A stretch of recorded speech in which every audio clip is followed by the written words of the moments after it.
6 মাস ধরে বন্ধ আশুগঞ্জ সার কারখানা। উৎপাদন কমিয়ে আমদানিতে কমিশন বাণিজ্যের জন্য গ্যাস বন্ধ রাখার অভিযোগ। এখনো আমদানি নির্ভরতাই রয়ে গেছে।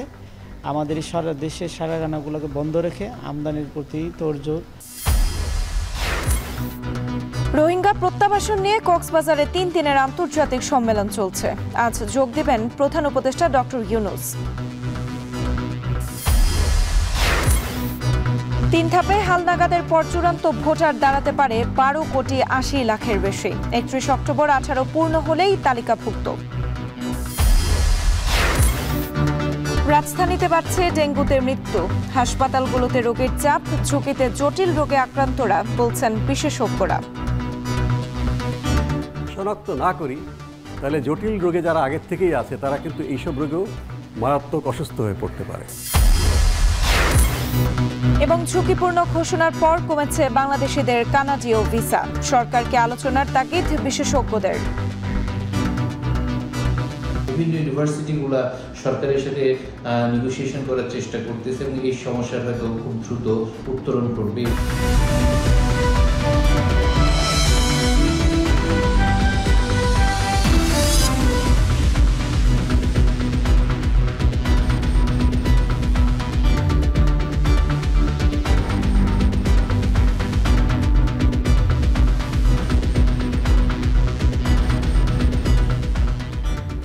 শুনছিলেন শিরোনাম। স্বাগত এখন বাজারে। পুরো আয়োজন জুড়ে সঙ্গে আছি আমি সুমাইয়া রাত্রি। তীব্র গ্যাস সংকটে 6 মাস বন্ধ ব্রাহ্মণবাড়িয়ার আশুগঞ্জ সার কারখানার ইউরিয়া উৎপাদন। প্রতিদিন অন্তত 4.5 কোটি টাকার সার উৎপাদন ব্যাহত হচ্ছে। অভিযোগ আছে বিদেশ থেকে সার আমদানির মাধ্যমে কমিশন বাণিজ্যের জন্য বছরের বেশিরভাগ সময় গ্যাস সরবরাহ বন্ধ রাখা হয় কারখানায়। প্রতিবছর সার উৎপাদনে লক্ষ্য পূরণে ব্যর্থ হচ্ছে কারখানাটি। রাশেদ মিয়ার ক্যামেরায় আরো জানাচ্ছেন আজিজুল সঞ্চয়। মেঘনার পূর্ব পারে 500 একরেরও বেশি জায়গা জুড়ে বিস্তৃত আশুগঞ্জ সার কারখানা। চালু হওয়ার প্রথম দিকে দিনে 1600 টন সার উৎপাদন করলেও এখন কোনোমতে প্রায় 1150 টন ইউরিয়া সার উৎপাদন করতে পারে কারখানাটি। গুণগত মানসম্পন্ন হওয়ায় আশুগঞ্জ সার কারখানায় উৎপাদিত প্রিল্ড ইউরিয়া সার কৃষকদের কাছেও বেশ জনপ্রিয়। প্রায় 750 ডিলারের মাধ্যমে সার পাঠানো হয় আওতাভুক্ত 7 জেলায়। তবে গেল কয়েক বছরে সার উৎপাদনে বিসিআইসির দেওয়া লক্ষ্যমাত্রা পূরণে ব্যর্থ হচ্ছে কারখানাটি। মূলত ঘন ঘন যান্ত্রিক ত্রুটির পাশাপাশি বছরের বেশিরভাগ সময় গ্যাস সরবরাহ না থাকায় বন্ধ থাকে ইউরিয়া উৎপাদন। চাহিদার যোগান দেয়া হয় আমদানি করা সার দিয়ে। উৎপাদন স্বাভাবিক রাখতে না পেরে লোকসানি প্রতিষ্ঠানে পরিণত হয়েছে সার কারখানাটি। নতুন যন্ত্রপাতি সংযোজন আর নিরবচ্ছিন্ন গ্যাস পেলে আশুগঞ্জ সার কারখানা আবারও লাভজনক প্রতিষ্ঠানে পরিণত হবে বলে দাবি উৎপাদন সংশ্লিষ্টদের। এখনো আমদানি নির্ভরতাই রয়ে গেছে। আমাদের সারা দেশের সার কারখানাগুলোকে বন্ধ রেখে আমদানির প্রতি তোড়জোড় চলছে। সরকারি সার কারখানাগুলো বন্ধ রাখা মোটেই উচিত হচ্ছে না। এটা সরকারের সম্পদের ধ্বংস হচ্ছে, যেটা এই জনগণের সম্পদ। তো একটা নতুন সার কারখানা করতে গেলে 20,000 কোটি টাকা লাগবে। তো এই সার কারখানাগুলোকে যদি আমরা কিছু নতুন যন্ত্রপাতি সংযুক্ত করে আবার চালু করতে পারি, এই সার কারখানা দেশের অর্থনীতি অবদান রাখবে এবং আমদানি নির্ভরতা কমাবে। তবে আগামী সেপ্টেম্বরের মধ্যেই পুনরায় গ্যাস পাওয়ার আশা করছে কারখানা কর্তৃপক্ষ। অতি শীঘ্রই গ্যাস সংযোগ দেওয়ার জন্য প্রত্যেকটা বন্ধ কারখানায়, আরও আছে যমুনা, শাহজালাল, সিওফেল, এগুলাতে গ্যাস একসাথে দেওয়ার জন্য একটা কমিটি হয়েছে গঠন। অলরেডি ইতিমধ্যে আমাদের অর্থ মন্ত্রণালয় থেকে আমাদেরকে প্রশ্ন করা হয়েছে, আমাদেরকে কিছু কাগজপত্র বলেছে যে আমরা গ্যাস দিলে কতদিনের মধ্যে, আমরা বলছি আমরা 15-20 দিনের মধ্যে গ্যাস দিলে আমরা প্রোডাকশনে যেতে পারবো ইনশাল্লাহ। আশুগঞ্জ সার কারখানার উৎপাদন স্বাভাবিক রাখতে প্রতিদিন 600 PSI চাপে প্রায় 48 মিলিয়ন ঘনফুট গ্যাসের প্রয়োজন হয়। আজিজুল সঞ্চয়, এখন ব্রাহ্মণবাড়িয়া। প্রকল্প গ্রহণের 6 বছর পর শুরু হয়েছে যশোর ইপিজেড নির্মাণ। তবে প্রকল্পের ধীরগতি ও জমি অধিগ্রহণের টাকা পরিশোধ না করায় ক্ষুব্ধ স্থানীয়রা। এদিকে অপরিকল্পিতভাবে মাটি দিয়ে ভিল ভরাট করে নির্মাণ কাজ শুরু করায় আশপাশের এলাকায় তৈরি হয়েছে জলাবদ্ধতা। এনামুল হকের ক্যামেরায় আর জানাচ্ছেন রিপন হোসেন। 2019 সালের নভেম্বরে যশোরের অভয়নগর উপজেলার প্রেমবাগ ইউনিয়নে প্রায় 503 একর জমিতে ইপিজেড নির্মাণের প্রকল্প অনুমোদন দেয় সরকার, যেখানে পরিকল্পনা অনুযায়ী 438টি প্লটে বিনিয়োগের সুযোগ রয়েছে। এতে প্রায় 1.5 লাখ মানুষের প্রত্যক্ষ ও 3 লাখ মানুষের পরোক্ষ কর্মসংস্থান সৃষ্টি হবে। 6 বছর আগে অনুমোদন দেয়া হলেও জমি অধিগ্রহণ জটিলতায় আটকে ছিল প্রকল্পের কাজ। অবশেষে আরসিসি খাল খননের মধ্যে দিয়ে 3 মাস আগে শুরু হয়েছে সেই কাজ। চলছে মাটি ভরাট কার্যক্রম। তবে অধিগ্রহণের ক্ষতিপূরণের অর্থ পাননি বেশিরভাগ জমির মালিক। অন্যদিকে অপরিকল্পিতভাবে জমি ভরাট করা ও ড্রেনেজ ব্যবস্থা না থাকায় পাশের গ্রামগুলোতে দেখা দিয়েছে জলাবদ্ধতা। ইপিজেড হচ্ছে সরকারি ইপিজেড, এখন জমি অধিগ্রহণ করেছে সরকার। এখন সরকার টাকা এই জনগণকে খুব স্লো দিচ্ছে। আমরা টাকাটা পাচ্ছি না, আমরা জমিতে ধান চাষ করতে পারতেছি না, মাছ চাষ করতে পারতেছি না। তাহলে যে উন্নয়ন, সে উন্নয়ন তো এখন আমাদের গলার কাঠ হয়ে দাঁড়াইছে। আমরা এখন নিজেরা না খেয়ে মরতেছি। তাছাড়া আমরা যে দামে জমি দিচ্ছি, সরকার এখান থেকে জমি নিয়েছে, সেই দামে আমরা পাশেও কোনো জমি পাচ্ছি না। বালি ফেলাই সব কিছু তো বাদ হয়ে যাচ্ছে, এদের পানিও বেরোচ্ছে না, চলাফেরাও করা যাচ্ছে না।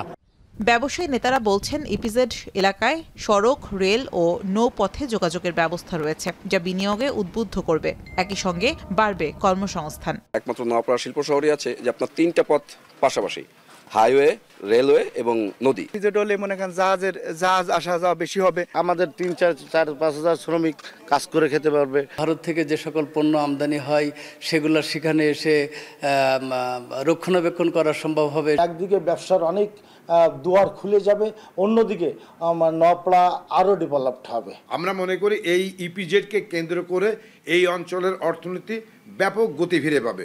আপনি জানেন যে এখানে আমাদের যে সমস্ত উদ্যোক্তা আছে, আমরা তাদেরকে উৎসাহিত করছি। যশোর এলাকা বন্যা মুক্ত এলাকা, এখানে জমির খরচ কম।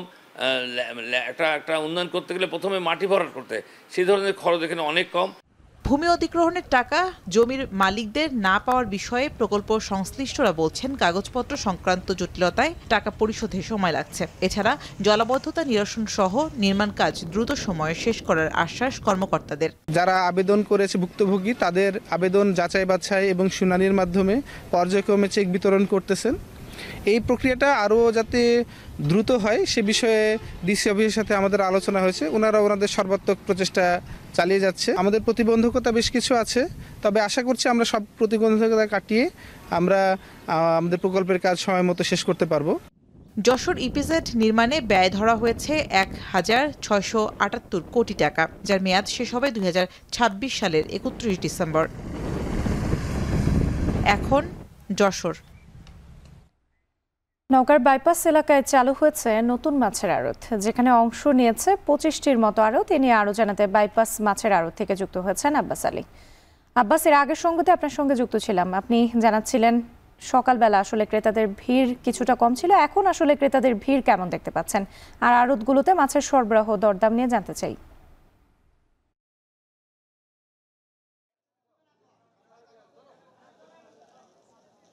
রাত্রি নওগাঁ শহরের বাইপাস এলাকার চকপাথরিয়া এলাকায় নতুন একটি মাছের আড়ত চালু হয়েছে। ইতিমধ্যে এখানে এই আড়তটির উদ্বোধন করা হয়েছে এবং বলা যায় এখানে প্রায় 12টির মতো মাছের গাড়ি এসেছে এবং এখানে এই আড়তে 25টির মতো আড়ত এই বেচা কেনায় অংশ নিয়েছে। এখানে আমরা সকালে কিছুটা ভিড় কম দেখলেও এখন বলা যায় যে প্রায় 300 থেকে 350 মতো মানুষ এখানে সমাগম হয়েছে। ইতিমধ্যে বেচা কেনা প্রায় শেষের দিকে, যার কারণে মানুষের পরিমাণ কিছুটা কমে এসেছে। আমরা দেখেছি এখানকার ব্যবসায়ীরা যারা রয়েছেন তারা জানিয়েছেন যে এই মাছের বাজারটি প্রতিদিন সকাল 6:30 থেকে প্রায় 9টা পর্যন্ত বেচা কেনা চলবে। এরপর এই মাছ বাজারে বিভিন্ন আশপাশের এলাকায় যারা ব্যবসায়ী বা ছোটখাটো যারা ব্যবসায়ী রয়েছেন তারা মাছ কিনে নিয়ে বিভিন্ন এলাকায় তারা বিক্রি করবেন বলে জানিয়েছেন। তারা এখানকার যারা আয়োজকরা রয়েছেন তারা জানিয়েছেন যে এখানে যারা মাছ ব্যবসায়ী রয়েছেন মাছ বিক্রি করার জন্য নিয়ে আসবেন, তাদের জন্য এখানে মাছের পানি এবং গাড়ি রাখার ফ্রি ব্যবস্থা করা হয়েছে। এছাড়া প্রশাসনিকভাবে তদারকিও ব্যবস্থা করা হয়েছে বলে তারা জানিয়েছেন। আপনাকে আরেকটি বিষয় জানিয়ে রাখি যে নওগাঁ পৌর যে মাছ বাজার রয়েছে সেখানে জায়গা অনেকটাই সংকীর্ণ এবং এবং রাস্তাঘাটও অনেকটা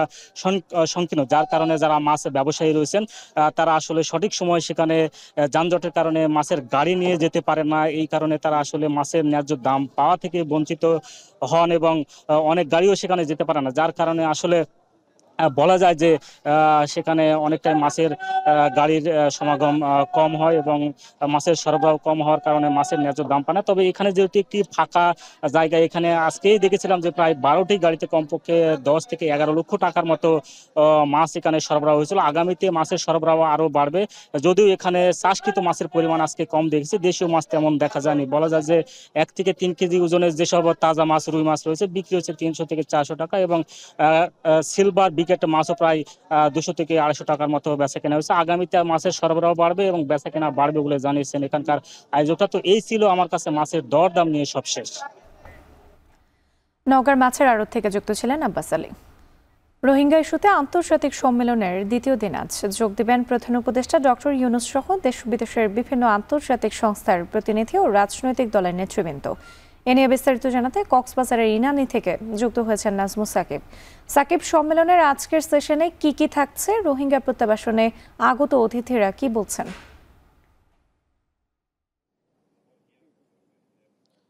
রাত্রি, আপনি জানেন যে গতকাল থেকে যে রোহিঙ্গাদের নিয়ে যে সম্মেলন আন্তর্জাতিক, সেটা কিন্তু শুরু হয়েছে এবং গতকালকে আমরা দেখেছি যে নানা দেশের প্রায় বলা হচ্ছে যে 40টা দেশের আসলে প্রতিনিধি কিন্তু সেখানে উপস্থিত ছিলেন এবং আজকেও কিন্তু প্রধান উপদেষ্টা ডক্টর মোহাম্মদ ইউনূস ঠিক 10টা নাগাদ তিনি কিন্তু এখানে প্রবেশ করবেন এবং সব মিলিয়ে 4টি সেশন কিন্তু হওয়ার কথা রয়েছে, যার মধ্যে রোহিঙ্গাদের কত আসলে দ্রুত নিরাপদ প্রত্যাবাসন করা যায়, তাদের উপরে যে নির্যাতন চলেছিল, এর পরবর্তীতে যে মামলাগুলো হয়েছে সেই মামলার আসলে কি অবস্থা এবং কতটা আসলে অগ্রগতি তুলে ধরা যায়, সেই সব বিষয়ে কিন্তু আলোচনা হওয়ার কথা। এবং রোহিঙ্গাদের যে আর্থিক সংস্থান, সেটা আসলে মধ্যপ্রাচ্য সহ অন্যান্য দেশগুলোর থেকে যেটা আসে, সেটা আসলে কতটা আরো স্মুথ করা যায়, সেই ব্যাপারেও কিন্তু আলোচনা হওয়ার কথা রয়েছে। এবং আন্তর্জাতিক যে সংস্থাগুলো আছে, অর্থাৎ ইউএন থেকে শুরু করে অন্যান্য যে সংস্থাগুলো, তাদেরও প্রতিনিধিরা কিন্তু সেখানে থাকবেন এবং বলা হচ্ছে যে প্রায় 100 খানেক রোহিঙ্গা কিন্তু আজকেও তারা এখানে উপস্থিত থেকে তাদের যে বক্তব্য এবং তারা আসলে কিভাবে প্রত্যাবাসনটা চান, কতটা নিরাপদ প্রত্যাবাসন চান, সেসব বিষয়ে কিন্তু তারা এখানে তাদের বক্তব্য রাখার একটা সুযোগ আসলে রাখা হয়েছে। এবং আজকে প্রধান উপদেষ্টা কিন্তু এই যে রোহিঙ্গাদের নিয়ে যে নিরাপদ প্রত্যাবাসন, সেই ব্যাপারেও তিনি বক্তব্য দিবেন এবং বলা হচ্ছে যে এই যে 3 দিনের যে কনফারেন্স, সেই কনফারেন্সের হাত ধরে আসলে রোহিঙ্গা ইস্যুটাকে আবারও সামনে নিয়ে আসার একটা চেষ্টা চলছে আন্তর্জাতিক পর্যায়ে। এবং যেহেতু আগামী 30 সেপ্টেম্বর নিউ ইয়র্কে একটি সম্মেলন আছে, সেখানেও আসলে এই রোহিঙ্গাদের যে নিরাপদ প্রত্যাবাসন, সেটা বিষয়ে কিন্তু আলোচনা হওয়ার কথা এবং পরবর্তীতে দোহাতে আরেকটি সম্মেলন হবে, সেখানেও কিন্তু এই বিষয়ে আলোচনা তুলে ধরে কতটা আসলে নিরাপদভাবে তাদের দেশে পাঠানো যায়, সেই ব্যাপারে কিন্তু আলোচনা হওয়ার কথা রয়েছে। যদিও আমরা আগে দেখেছি যে প্রধান উপদেষ্টার তরফ থেকে বলা হয়েছিল যে আগামী ঈদের মধ্যেই কিন্তু এই রোহিঙ্গাদের কত দ্রুত তাদের দেশে ফেরত পাঠানো যায়, সেই ব্যাপারে কিন্তু একটা আলোচনা চলছে। যদিও গতকালকে আমরা দেখেছি যে রোহিঙ্গাদের যারা প্রতিনিধি উপস্থিত হয়েছিলেন, তাদের তরফ থেকে বারবার বলা হচ্ছিল যে আন্তর্জাতিক সম্প্রদায়ের যারা আছেন কিংবা বিভিন্ন দেশগুলো, তারা আসলে এর আগে আলোচনা করলো, সেটা আসলে একেবারেই একটা আপডালে চলে গেছে, এটা যাতে সামনে আবার নিয়ে আসা হয় এবং দ্রুত তাদেরকে দেশে ফেরত পাঠানো হয়, সেই ব্যাপারে তাদের পক্ষ থেকে বলা হচ্ছে। প্রধান উপদেষ্টা ঠিক আর 2 ঘন্টা পর হয়তো উপস্থিত হবেন এবং আমরা সবশেষ জানাতে পারবো যে আসলে এখানে কি হচ্ছে এবং কি বক্তব্য চলছে, সেই বিষয়ে আপনার মাধ্যমে জানিয়ে দেব। এই ছিল কক্সবাজার থেকে সবশেষ। রোহিঙ্গা ইস্যুতে আন্তর্জাতিক সম্মেলন চলছে কক্সবাজারে, সেখানকার সবশেষ পরিস্থিতি জানাতে যুক্ত ছিলেন নাজমুস সাকিব। সফরের শেষ দিন রোববার ব্যস্ততম সময় পার করেন পাকিস্তানের উপ পররাষ্ট্রমন্ত্রী ও পররাষ্ট্রমন্ত্রী ইসহাক দা। প্রধান উপদেষ্টা এবং বিএনপি চেয়ারপারসনের সাথে দেখা করেন, খোঁজখবর নেন জামায়াতের আমিরের স্বাস্থ্যের। আলাপচারিতায় উঠে আসে দ্বিপক্ষীয় সম্পর্ক, আঞ্চলিক সহযোগিতা ও মুসলিম উম্মার কল্যাণের ইস্যুগুলো। আর জানাচ্ছেন সিফাত শাহরিয়ার। 1 যুগেরও বেশি সময় পর পাকিস্তানি কোনো পররাষ্ট্রমন্ত্রীর বাংলাদেশ সফর। 2 দিনের এই সফরের শেষ কর্মসূচি ছিল বিএনপি চেয়ারপারসনের সঙ্গে সাক্ষাৎ। সন্ধ্যায় বেগম খালেদা জিয়ার বাসভবন ফিরোজায় পৌঁছে তার স্বাস্থ্যের খোঁজ খবর নেন পাক পররাষ্ট্রমন্ত্রী ইসাক দার। পৌনে 1 ঘন্টার সাক্ষাতে দুই দেশের সম্পর্ক স্বাভাবিক করা ও একসাথে কাজ করার বিষয়ে আলাপ হয় তাদের। এ সময় দক্ষিণ পূর্ব এশিয়ার দেশগুলোর সংগঠন সার্ক নিয়ে স্মৃতিচারণ করেন খালেদা জিয়া। এ সময় উপস্থিত ছিলেন বিএনপি মহাসচিব মির্জা ফখরুল ইসলাম আলমগীর, স্থায়ী কমিটির সদস্য ডাক্তার AZM জাহিদ হোসেন ও পাকিস্তান রাষ্ট্রদূত ইমরান হায়দার। দেশের স্বার্থ সংশ্লিষ্ট বিষয়ে ভবিষ্যতে যাতে দুদেশের মানুষের সাথে আরও আপনার সম্পর্ককে স্বাভাবিকরণ এবং একই আন্তর্জাতিক অঙ্গনে যাতে সবাই মিলিতভাবে কাজ করতে পারে সে কথা। এর আগে দুপুরে জামায়াতের আমিরের সাথে দেখা করেন পাক পররাষ্ট্রমন্ত্রী। আধা ঘন্টার বৈঠকে জামায়াত আমিরের স্বাস্থ্যের খোঁজ নেয়ার পাশাপাশি মুসলিম বিশ্বের ঐক্য নিয়ে আলাপ করেন তারা। বিশেষ করে ফিলিস্তিনে ইসরায়েলি আগ্রাসন বন্ধে মুসলিম দেশগুলোর শক্ত অবস্থান তৈরিতে গুরুত্ব আরোপ করেন দুই নেতা। তারা মোহতারাম আমির জামাত ডক্টর শফিকুর রহমান সাহেবের স্বাস্থ্যের খোঁজখবর নিতে এসেছিলেন, সৌজন্য সাক্ষাৎ করতে এসেছিলেন। মুসলিম উম্মার ঐক্যের ব্যাপারে উনি বলেছেন যে, এবং বিশেষ করে ফিলিস্তিনিদের হামাসের উপরে যে জুলুম অত্যাচার চলছে এ ব্যাপারে উনি অত্যন্ত গভীর উদ্বেগ প্রকাশ করেছেন। উনি দৃষ্টি আকর্ষণ করছেন পারস্পরিক স্বার্থ সংশ্লিষ্ট বিষয় আছে, কী কী বিষয়ে আমরা একসাথে কাজ করতে পারি। একটা জয়েন্ট একটা বডি তৈরি হয়ে পসিবিলিটিসগুলো ইনভেস্টমেন্টের ক্ষেত্রগুলো ফাইন্ড আউট করতে পারে এবং সেভাবে আমরা এগিয়ে যেতে পারি। বিকেলে দেখা করেন অন্তর্বর্তী সরকারের প্রধান উপদেষ্টা ডক্টর মোহাম্মদ ইউনূসের সাথে। প্রধান উপদেষ্টার সরকারি বাসভবন যমুনায় দুই দেশের স্বার্থ সংশ্লিষ্ট বিষয় নিয়ে আলোচনা হয়। পরে প্রধান উপদেষ্টা জুলাই গণঅভ্যুত্থানের বিভিন্ন চিত্র সম্বলিত একটি গ্রাফিতির বই উপহার দেন পাকিস্তানের পররাষ্ট্রমন্ত্রীকে। সিফাত শাহরিয়ার, এখন ঢাকা। আগামী নির্বাচন ঘিরে ভোটার তালিকা আইনে পরিবর্তন এনে প্রথমবার 3 ধাপে চলছে হালনাগাদ। 2007 সালের জানুয়ারি পর্যন্ত জন্মগ্রহণকারী ভোটারদের উপজেলা পর্যায়ের দাবি আপত্তি সহ তালিকা হালনাগাদ শেষ। আর 31 অক্টোবরের মধ্যে 18 বছর পূর্ণ হলেই যুক্ত হবে চূড়ান্ত তালিকায়। ইসির জাতীয় পরিচয় নিবন্ধন বিভাগের মহাপরিচালক জানান, বর্তমানে ভোটার 12,61,00,000 হলেও সব প্রক্রিয়া শেষে চূড়ান্ত সংখ্যা দাঁড়াতে পারে 12,80,00,000-এর বেশি। মিয়া আমিরুল জানাচ্ছেন বাকিটা। সংসদ নির্বাচন আয়োজনে নির্বাচন কমিশনকে ঘটা করে যেসব কর্মযোগ্য গোছাতে হয় তার মধ্যে অন্যতম ভোটার তালিকা প্রস্তুতের কাজ, যেটি সংখ্যার হিসাব বিবেচনায় থাকে সংসদীয় আসনের সীমানা পুনর্নির্ধারণ, দল নিবন্ধন প্রক্রিয়া থেকে শুরু করে নির্বাচন সংক্রান্ত বেশ কিছু বিষয়ে। সবশেষ 10 আগস্ট বাড়ি বাড়ি গিয়ে করা ভোটার হালনাগাদের দ্বিতীয় ধাপের সম্পূরক ভোটার তালিকার খসড়া প্রকাশ করে নির্বাচন কমিশন, যেখানে নতুন করে 45 লাখের বেশি নতুন ভোটার যুক্ত হলেও মৃত্যুজনিত সংখ্যা বাদ দিয়ে 24,38,000-এর বেশি ভোটার অন্তর্ভুক্ত হয়। এ নিয়ে দেশে মোট ভোটার 12,61,00,000-এর বেশি। কমিশনের ভোটার হালনাগাদ ঘিরে দেশের জেলা উপজেলা নির্বাচন অফিসে চলছে তৎপরতা। এতে সংশ্লিষ্ট এলাকার সম্পূরক ভোটার তালিকায় 21 আগস্ট পর্যন্ত নেওয়া হয়েছে দাবি আপত্তি। রাজধানীসহ দেশের বেশ কিছু নির্বাচন অফিস ঘুরে দেখা মিলে সংশোধনীর সাথে চলছে নতুন ভোটার যুক্ত ও ভোটার স্থানান্তরের কাজও। আমার জন্ম সনদের তথ্য ছিল না, এটাকে অনলাইন করা ছিল না, যে কারণে আর কি ভোটার হতে পারিনি। এখন অনলাইন করে আবার নতুন করে ভোটার হতে আসছি আর কি। যেহেতু প্রথম ভোট দিব সেহেতু মনে করেন যে একটু মনে আনন্দ আছে। ওই সময় করা হয়নি, তো এখন যেহেতু সময়সীমাটা বাড়াই দিছে সেটা আমাদের জন্য আসলে ভালো। এবার সংসদীয় আসনের সীমানা পুনর্নির্ধারণে দেশের 40টির মতো জায়গায় ছোট বড় পরিবর্তন আসলেও সবচেয়ে বড় পরিবর্তন আসে গাজীপুরে। জায়গাটিতে আগে 5টি সংসদীয় আসন থাকলেও এবার তা 6টি হতে যাচ্ছে। এবারের হালনাগাদে এ যাবৎ 1,07,000-এর বেশি নতুন ভোটার নতুনভাবে যুক্তের কথা বলছে জেলা নির্বাচন অফিস।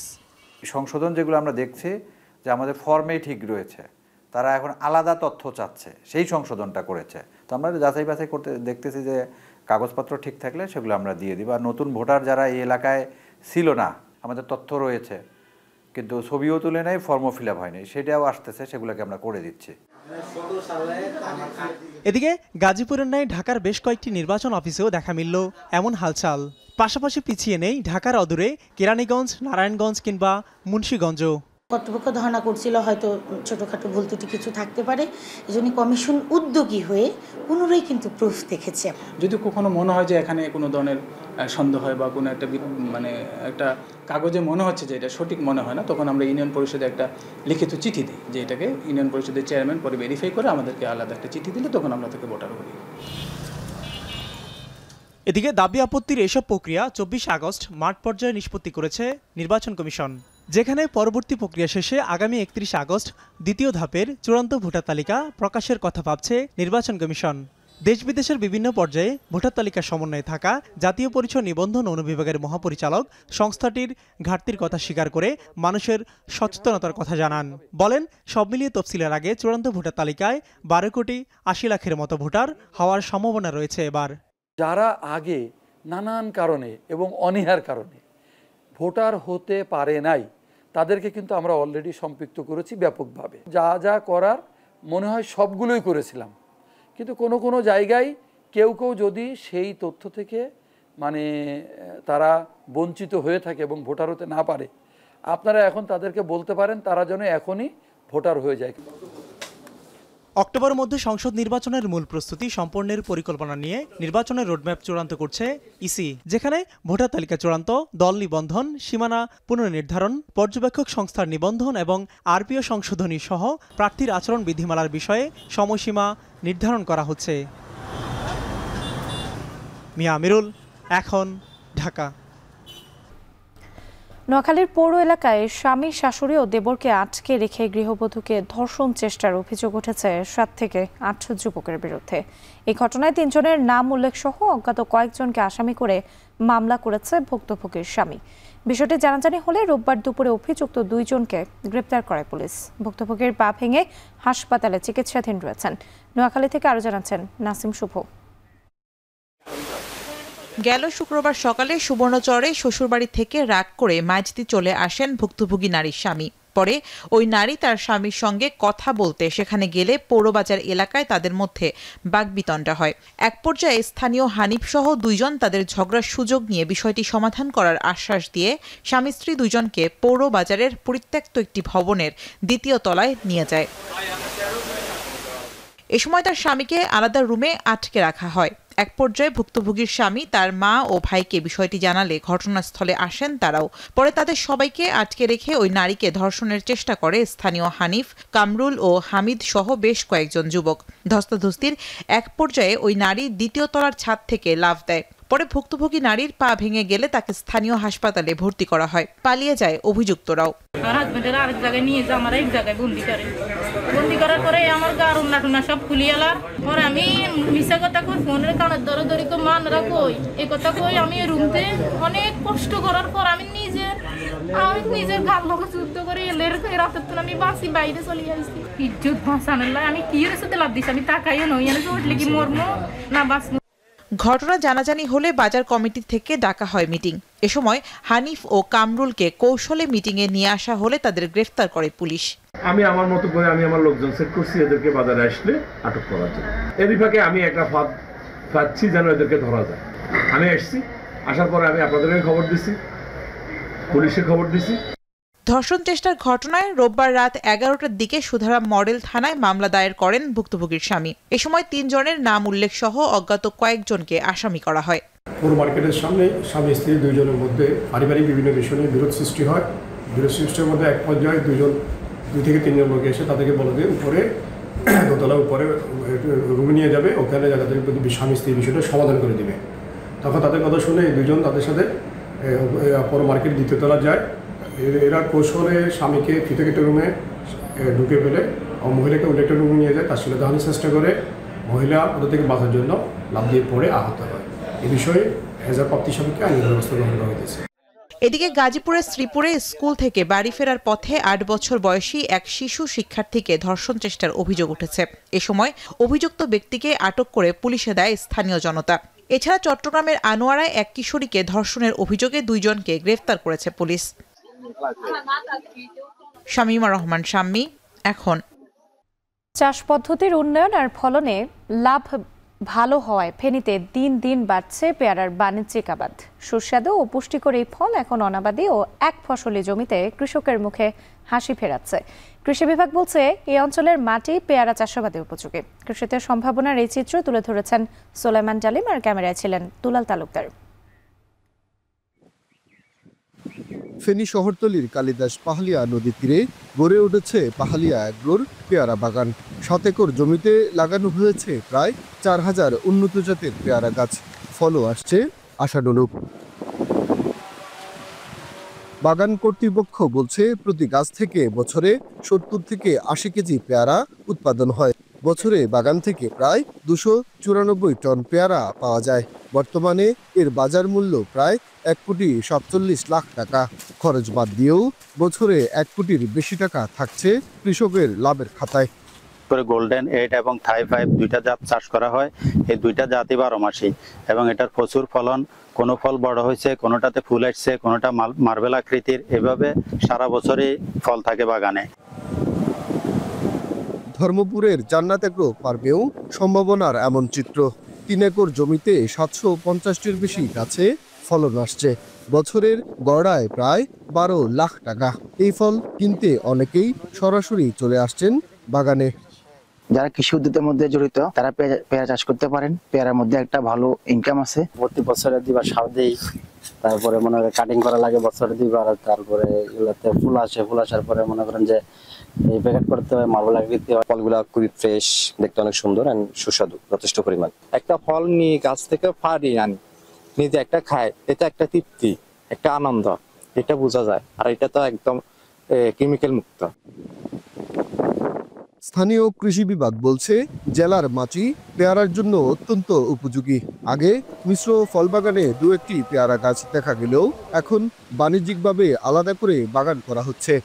বাজারে আপনারা লক্ষ্য করবেন এই বছরও ব্যাপকভাবে আগাম পেয়ারা অলরেডি মার্কেটে চলে এসছে এবং খুবই সুমিষ্টি। বিশেষ করে আমাদের থাই পেয়ারার জাতটা খুবই ভালো, এটা খেতে খুবই সুমিষ্ট এবং ক্রেতারাও খুব আগ্রহ সহকারে এই পেয়ারাটা নিচ্ছেন। তো আশা করছি আমাদের ফেনী জেলা এটার একটা ভালো বাণিজ্যিক সম্ভাবনা আছে।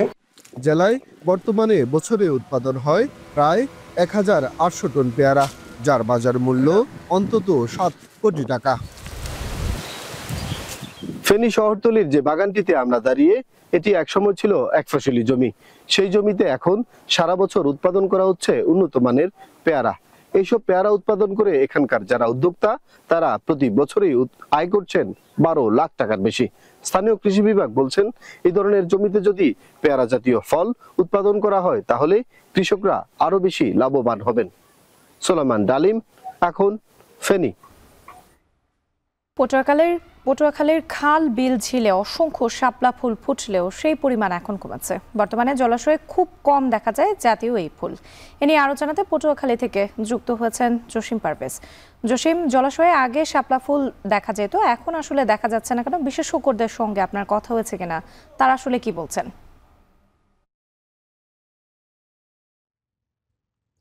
রাত্রি জাতীয় ফুল শাপলা, এটিকে জাতীয়করণ করা হয়েছে পরিচ্ছন্ন জীবনচক্র এবং মিঠা ও স্বাদু পানিতে এটি জন্মগ্রহণ করে এবং এটি ঔষধি গুণসহ নানা গুণাবলীতে অর্থনৈতিক সক্ষমতা অর্জনে জীবন জীবিকা লালন পালন করে আসছে এই উপকূলীয় অঞ্চলের মানুষ। সে কারণেই কিন্তু এই জাতীয় ফুল রক্ষার জন্য স্থানীয় যে অভিজ্ঞ মহল মনে করছেন যে আসলে এটি রক্ষার জন্য আরও গবেষণা এবং এটি জলবায়ু পরিবর্তনের সাথে খাপ খাইয়ে কীভাবে টিকে থাকতে পারে উপকূলীয় অঞ্চলে, সে বিষয়টি তারা তাগিদ দিয়েছেন। তো আমি এখন দাঁড়িয়েছি পটুয়াখালীর কলাপাড়া উপজেলার যে বালিয়াতলী ইউনিয়ন, সেই বালিয়াতলী ইউনিয়নের হাড়িপাড়া গ্রামের একদম মাঝ বিশাল একটি বিল রয়েছে। সেই বিলের মাঝখানে কিছু একটা জায়গা রয়েছে, সেখানে এই শাপলা ফুলের অস্তিত্ব খুঁজে পেয়েছি আমরা। তো এখানে এসে আমরা যতটুকু দেখেছি, এখানে যে মানুষ এখানকার শাপলা তারা কুড়িয়ে হাট বাজারে বিক্রি করছেন এবং অনেকেই রান্না করে খাচ্ছেন। তারা বলছেন যে এই শাপলাটি অত্যন্ত সুস্বাদু এবং স্বাস্থ্যসম্মত এবং পুষ্টিকর।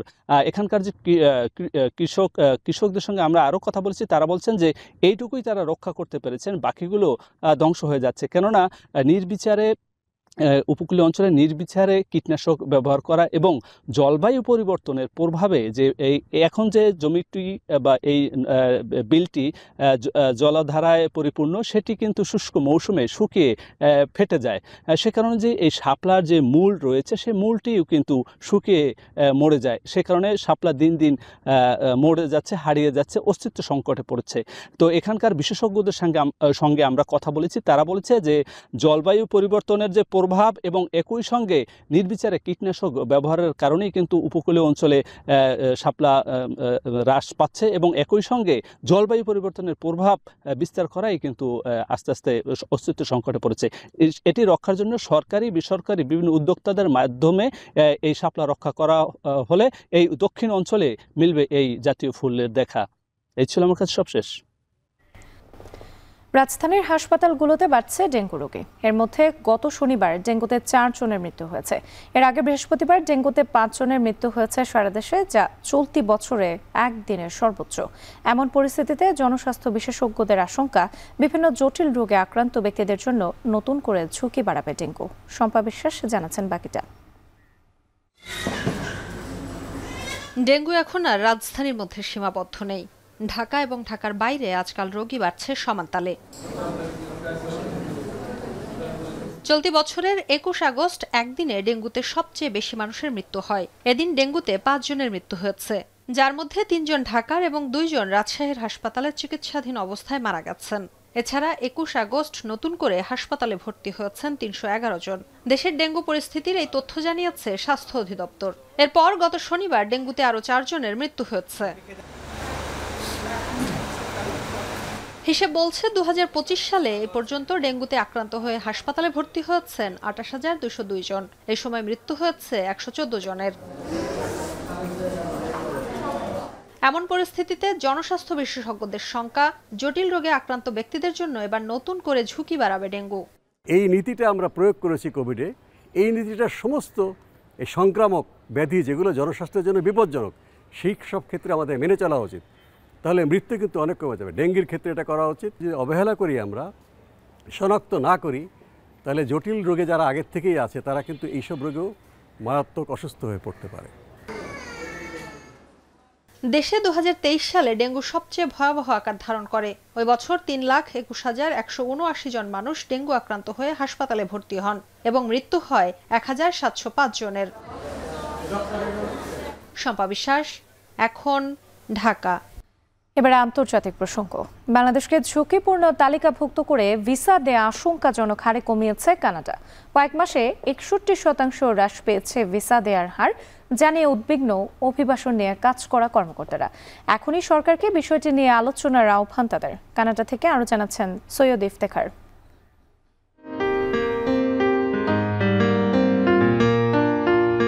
বাংলাদেশি ছাত্রছাত্রীদের উচ্চশিক্ষায় যে কটি দেশ পছন্দের শীর্ষে, তার মধ্যে কানাডা অন্যতম। সারা বিশ্ব থেকে এ দেশে পড়তে আসেন শিক্ষার্থীরা। তবে সেই সুযোগ অনেকটাই হ্রাস পেয়েছে বাংলাদেশিদের জন্য। এমনকি ভিজিটর বা পর্যটক ভিসা কিংবা কাজের ভিসাও হয়ে গেছে সীমাবদ্ধ। আদতে গেল বছর থেকেই বাংলাদেশি পাসপোর্টধারীদের ভিসা দেয়া কমাতে শুরু করে কানাডা। সরকারি পরিসংখ্যান বিশ্লেষণে দেখা গেছে 2025 সালের মাঝামাঝি এসে আশঙ্কাজনক হারে কমেছে এই হার। অটোয়ার নীতির কারণে প্রায় 61% হ্রাস পেয়েছে ভিসা। হাই রিস্ক কান্ট্রিগুলো বলতে তারা ইঙ্গিত করেছে মূলত ইন্ডিয়া, বাংলাদেশ এবং নাইজেরিয়া। হ্যাঁ, অবশ্যই সেক্ষেত্রে বাংলাদেশ তো একটু স্পেশাল ব্ল্যাক লিস্টেড তালিকা বা রেড লিস্ট তালিকা যাই বলেন না কেন সেখানে আছেই। কিন্তু এখানে একটা যেটা বোঝার ব্যাপার আছে সেটা হচ্ছে যে সম্প্রতিকালে যতগুলো নিয়ম পরিবর্তিত হচ্ছে সেখানে কিন্তু আসলে সংশোধনও করা হচ্ছে অনেক কিছুই। তার মানে এমন ভাবেই রুলগুলোকে সংশোধন করা হচ্ছে যেখানে কিন্তু আসলে যারা যোগ্য নয় তারা অটোমেটিক সরে পড়বেন। পড়তে আসার সুযোগ হারাচ্ছে হাজার হাজার মেধাবী তরুণ। সেপ্টেম্বর ইনটেককে বলা হয় সবথেকে বড় মৌসুম। এই সময়ও খুবই কম মিলছে ভিসা। কানাডা যাদের ডেস্টিনেশন হবে আরেকটু হয়তো ওয়েট করতে হবে, কারণ তাদের আবাসন সমস্যার অনেক কিছু এখন সলভ হচ্ছে এবং জবেরও ক্রাইসিসটা আগের চাইতে একটু বেটার বলে মনে হচ্ছে এবং বিভিন্ন ইউনিভার্সিটিগুলো সরকারের সাথে নেগোসিয়েশন করার চেষ্টা করতেছে এবং এই সমস্যার হয়তো খুব দ্রুত উত্তরণ করবে। বাংলাদেশের সঙ্গে ভিসার জটিলতায় আছে ভারতও, তবে তারা ইতোমধ্যেই কানাডা সরকারের সঙ্গে আলোচনা চালাচ্ছে। এই বিষয়ে বাংলাদেশকেও তৎপর হওয়ার পরামর্শ বিশ্লেষকদের।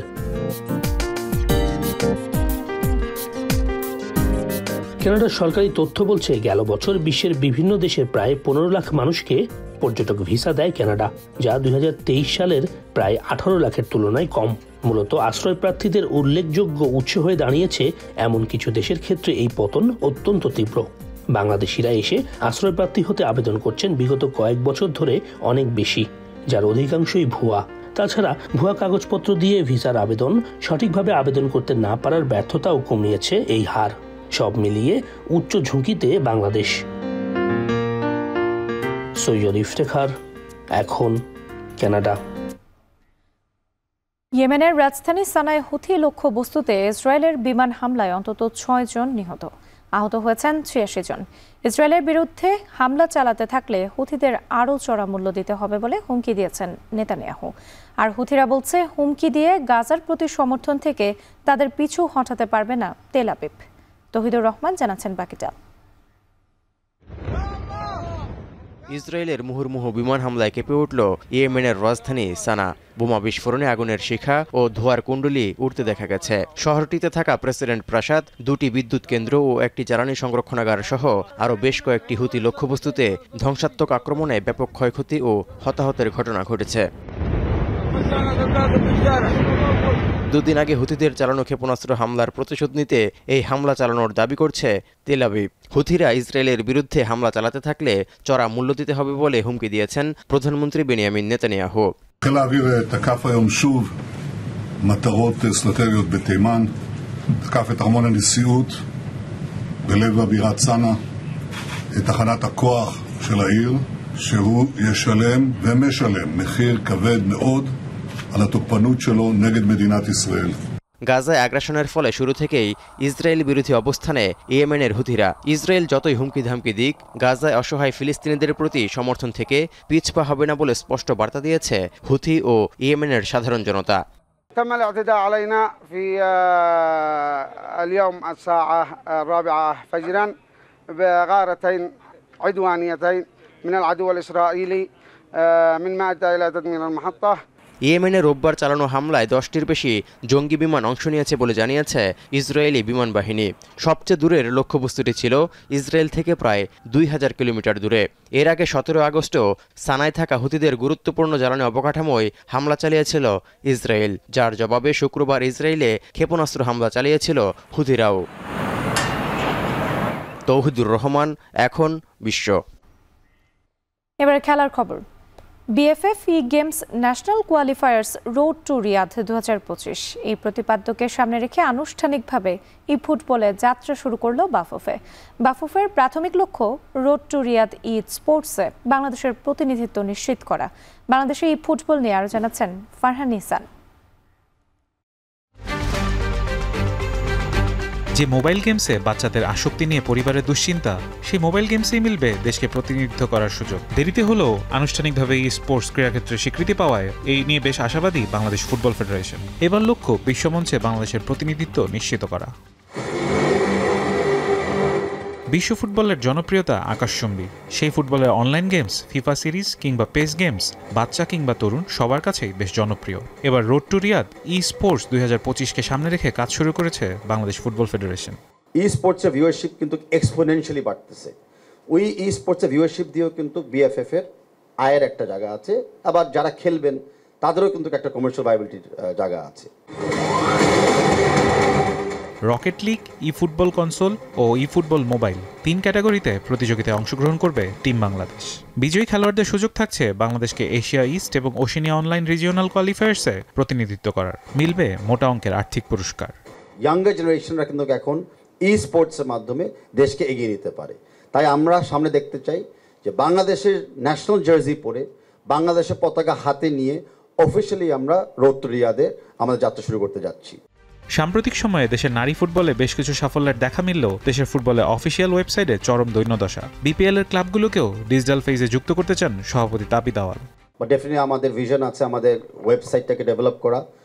আমাদের নেক্সট ভিশন আছে, স্পিন অফ বলা হয়, যে মেয়েদের টিম, ছেলেদের টিম বা লিগ যত বড় হবে একটা অ্যাক্টিভিটিগুলোকে স্পিন অফ করে করে dedicated websites, Facebook sites and social media প্ল্যাটফর্মসগুলোকে ব্যবহার করা।